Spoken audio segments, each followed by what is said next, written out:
Vermilion County, Illinois, August 1889.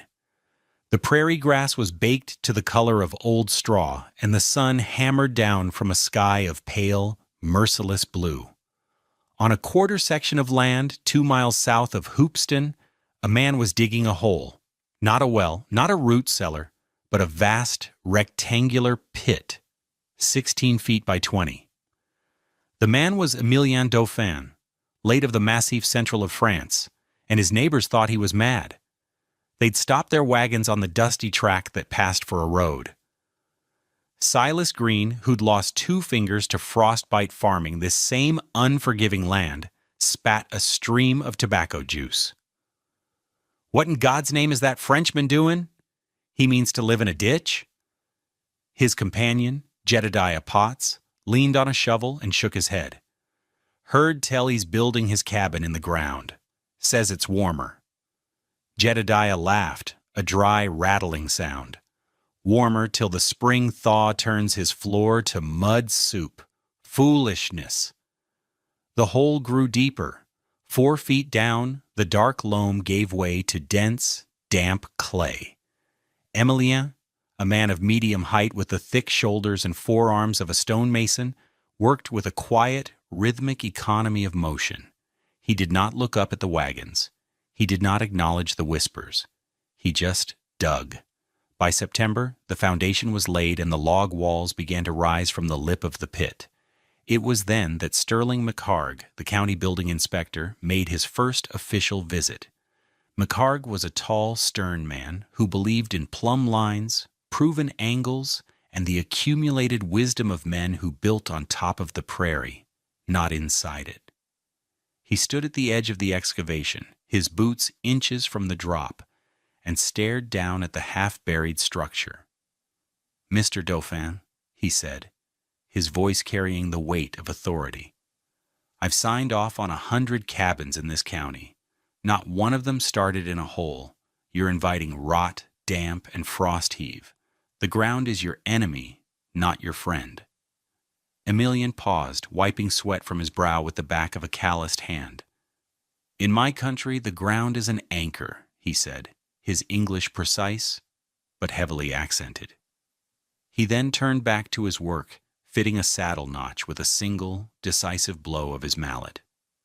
The conversation for him was over. The mockery lasted through the autumn. It was one thing to sink the cabin floor below the frost line, a peculiar but perhaps harmless eccentricity. It was the roof that turned quiet head-shaking into open ridicule.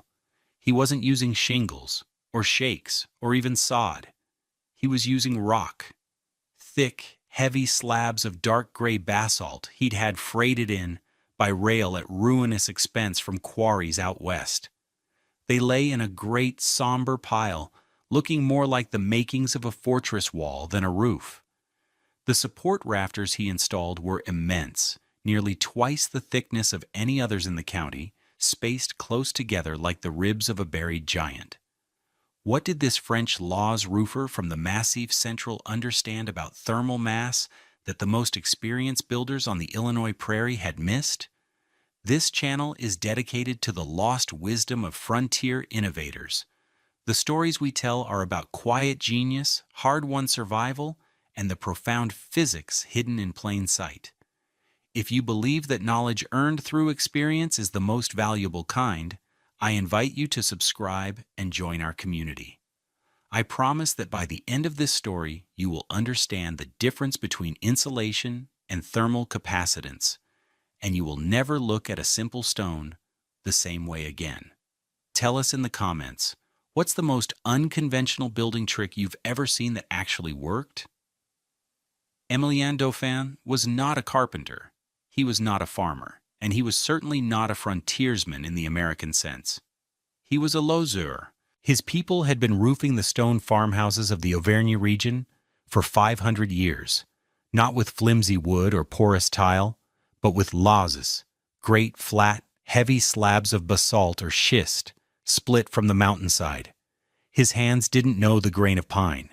They knew the heft of volcanic rock, the precise angle of fracture, the subtle language of a stone under the hammer. He knew how to lay them in overlapping fish scale patterns, bedding them in a mixture of lime and clay, creating roofs that weighed tons, but would outlast the men who built them by centuries. He, his wife Sylvie, and their two children, Marcel and Cécile, had come to Illinois with the promise of land. They had survived their first winter, 1888, in a hastily built conventional log cabin on their claim. Survived was the operative word. That winter was a lesson in the brutal physics of the prairie. Emilien had watched, helpless, as the cold laid siege to their tiny home. It was a quiet, insidious enemy. He found Sylvie's sourdough crock in the kitchen one morning, not just frozen, but cracked clean in two by the expansion of the ice within it. The razor blade he'd left in his shaving stand was glazed to the porcelain cup with a layer of amber ice. He'd picked up his son Marcel's woolen sock from the floor, and it was frozen so solid it wouldn't bend at the heel. He could have knocked a nail in with it. They burned wood constantly, a raging fire in the hearth that scorched your face while your back remained numb with cold. But the heat simply vanished into the thin walls and the uninsulated roof, a fleeting offering to the insatiable prairie sky. The problem wasn't the fire. The problem was the house. It was a sieve, a flimsy wooden box designed to shed rain, not hold heat. In Illinois, heat was life. Every BTU that escaped through the roof was a minute of shivering, a risk of sickness, a tax paid in sweat and saw work at the woodpile. A standard cabin lost heat in three ways. First, through conduction, the molecular transfer of heat straight through the solid logs, the chinking, and the glass panes.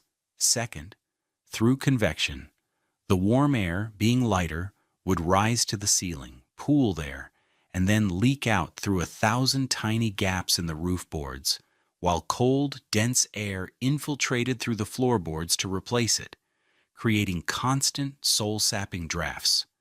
Third, through radiation, the warm interior surfaces, including the bodies of his family, radiated their thermal energy outward to the colder exterior surfaces, a constant, invisible flow of life force into the void.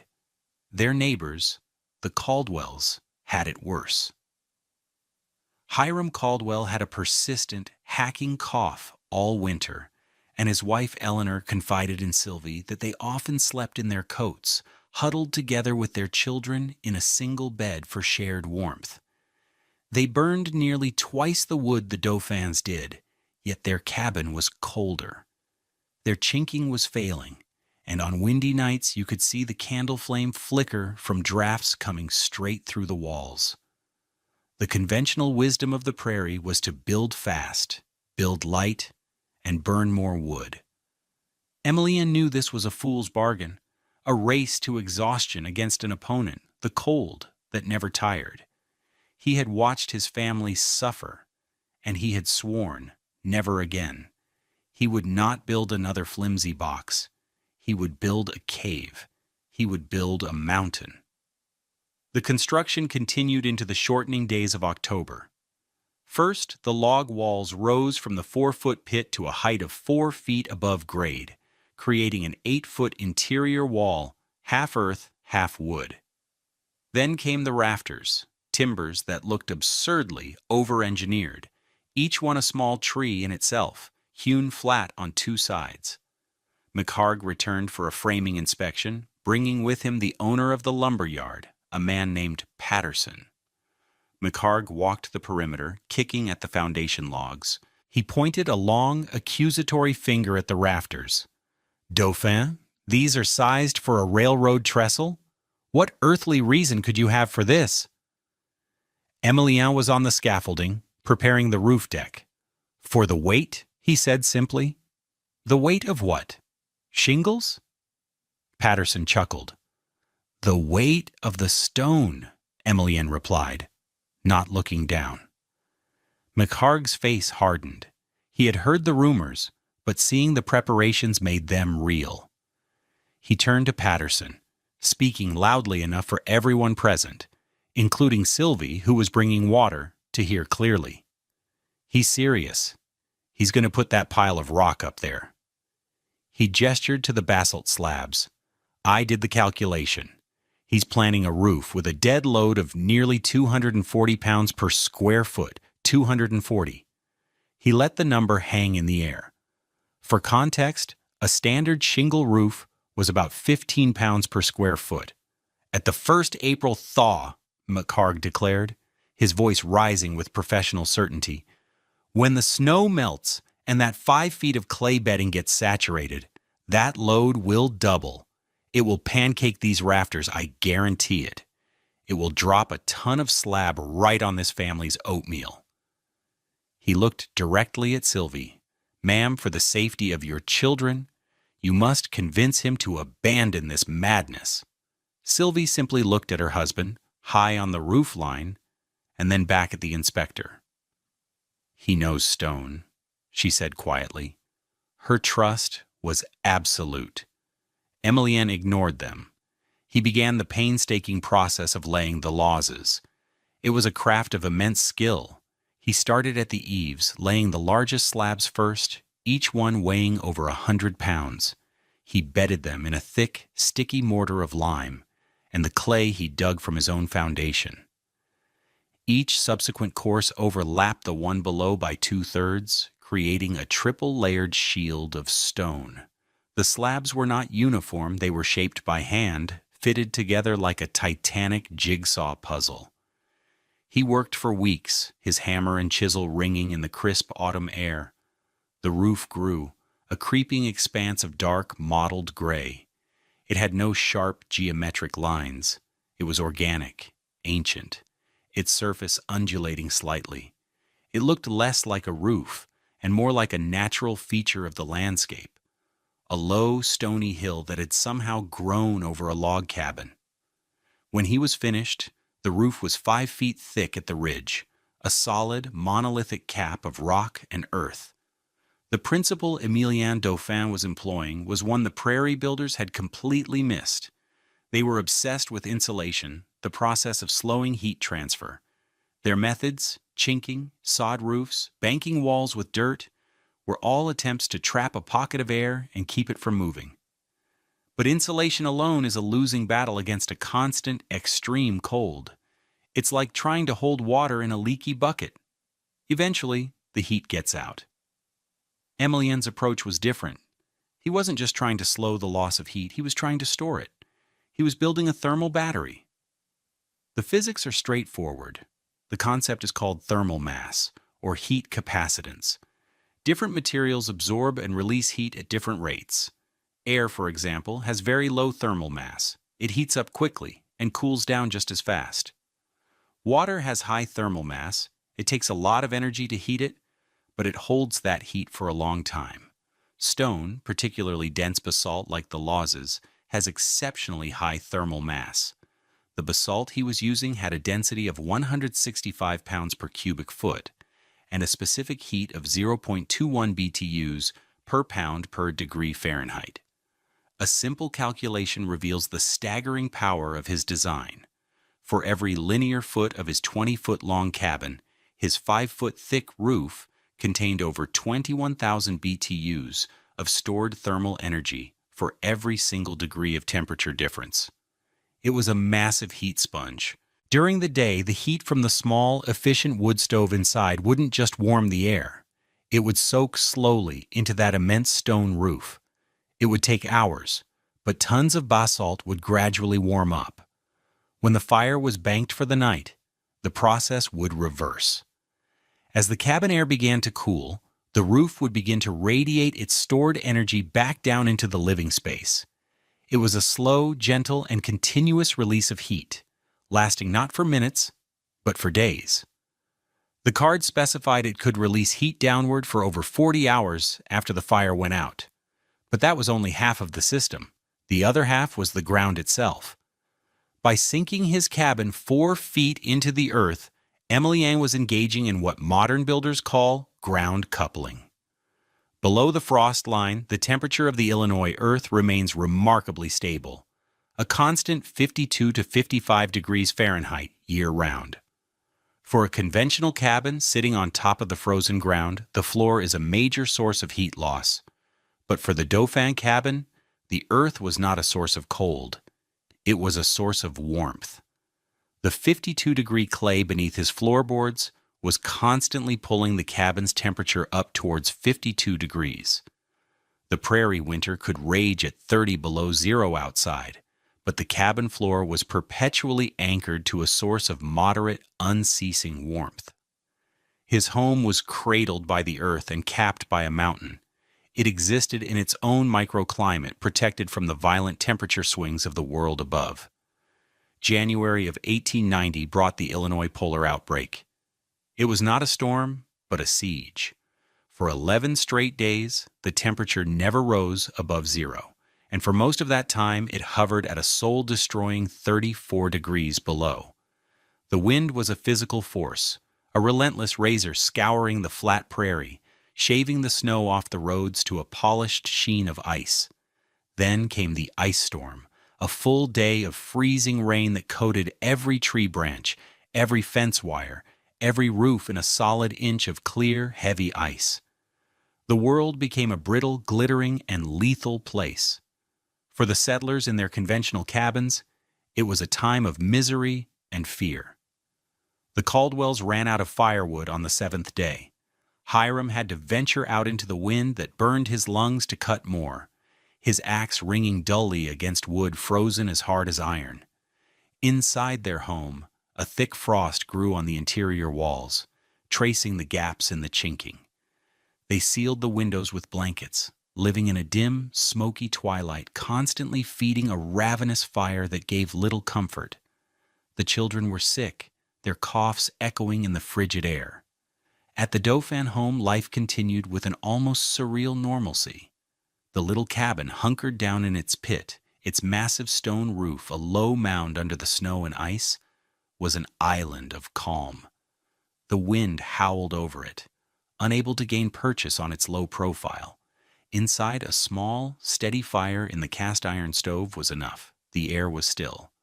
There were no drafts. The log walls that were above grade were cool to the touch, but the half-below grade felt neutral, drawing warmth from the earth. The floorboards were not cold. The most telling proof was in the small domestic rituals. A neighbor's wife, Mrs. Gable, had fallen ill with pneumonia, and Sylvie had volunteered to sit with her through the night. Before she left, she ladled a generous portion of the cassoulet she had made for supper into a heavy copper kettle for the Gable family. She took another portion for her own family's meal. At the Gable house, the kettle was placed near their roaring hearth. By midnight, despite the fire, the stew was a cold, brown crust. At the Dauphin cabin, the same kettle of cassoulet, left on the back of the stove, which now held only warm embers, was still steaming gently when Sylvie returned home at dawn. The heat held for hours, a testament to the massive thermal battery above and the stable earth below. The house itself was a slow cooker, keeping its precious contents warm and safe. On the 9th night of the polar outbreak, at 4 a.m, Sterling McHarg was on the road. He was on his way to a coroner's call at a farmstead on the county line. Another family, new arrivals from Ohio, had been found that morning. The official cause would be exposure. The unofficial cause was a poorly built cabin that had bled their life away 1 BTU at a time. The work was grim, and McHarg was cold, tired, and heartsick. The wind-polished road was treacherous.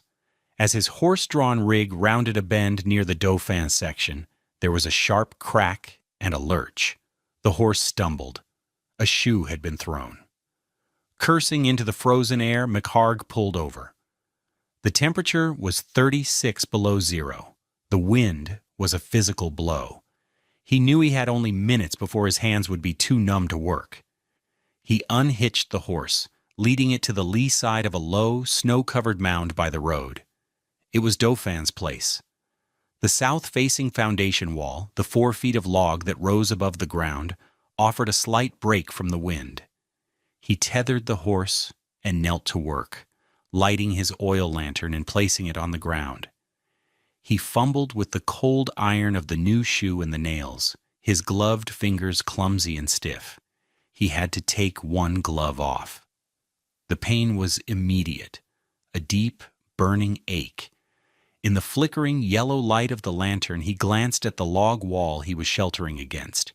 He expected to see it sheathed in the same thick, 2-inch crust of ice that covered every other surface in the county. But it wasn't. The logs were bare.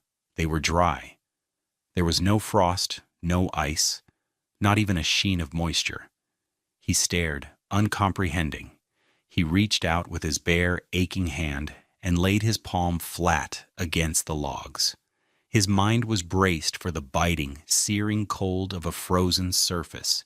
He expected the instant pain that would tell him his skin was freezing to the wood. Instead, he felt nothing. Not warmth, but a profound and shocking absence of cold. The wood felt neutral, dormant. It was as if the killing frost all around him simply ceased to exist at the boundary of this wall. He moved his hand down to the heavy stones of the foundation peeking through the snow. Same thing. No ice. In that moment, standing in the heart of a lethal, frozen prairie with his lantern casting a small pool of light on a single patch of impossible reality, Sterling McHarg's entire understanding of the world tilted on its axis. He had seen dozens of cabins fail. He knew with the certainty of a physicist how cold worked.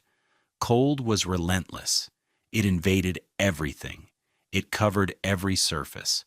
But not this one. He forgot about the horseshoe.